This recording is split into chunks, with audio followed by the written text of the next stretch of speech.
When we launched the DS, it was a test to see if customers were interested, and that was in 2010 with the DS3. We were very quickly reassured because the car fitted in straight away. We soon realized that we had a chance to create a brand with the name DS. When you start from scratch, it seems impossible.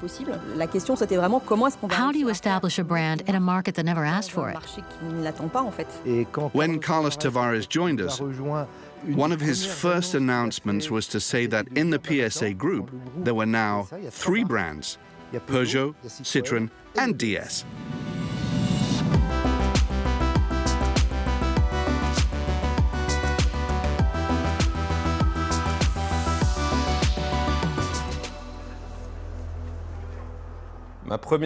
My initial reaction when they created the DS brand was that I hadn't associated it with the idea of a brand. For me, it was a Citroën car, one of the most legendary cars in the automotive world. The star of this year's show, the DS19 by Citroën, is attracting a lot of attention. Then in 1955 came the shock. Another step into the modern world with the release of the Citroën DS. Eagerly awaited for 5 years, yet it still came as a surprise. That car was designed by a sculptor, not a designer, not by a marketing whiz, but by a sculptor.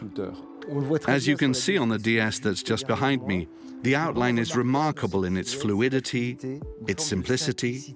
It's almost like a pebble shaped by the air. It's a very unique, personal, futuristic thing that combined aesthetics, of course, with audacity, technology, and comfort. It was the winning combination, the perfect cocktail that everyone tries to imitate. The name hasn't changed, but the shape has. I understand the desire to compete with German cars. And to be a little chauvinistic, I'm glad that a French brand wants to occupy more of an upscale niche than the popular brands. But I'm still waiting for what you might call the unicorn, which is a DS that looks like the old DS. We can add a few touches, a few nods, which could be defined as retro design. But to make a full retro design, that doesn't make any sense to us. We're proud of the old DS. It's a source of inspiration, the avant-garde spirit. It's important for us to keep the name, to give it a future, and to bring about its rebirth.